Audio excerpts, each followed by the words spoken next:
And staying with water-related matters, Tourism Minister Edmund Bartlett has told hotels and tourism-related businesses that part of their social responsibility must include water security in the communities they serve. He was speaking at Tuesday's launch of Sandals Foundation's Island Challenge 2026, a 4-day endurance event aimed at raising funds to help with pediatric care. Our reverse osmosis technological drive must provide enough water to fill our pools, keep our bathrooms going, and go across the road to ensure that when the worker leaves the gate of the hotel, he's going to have a shower at home.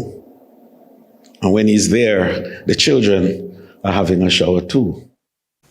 The minister stressed that resilience plans are even more critical now as experts warn the current Super El Niño could be worse than an extreme drought and famine which caused about 50 million deaths in 1877.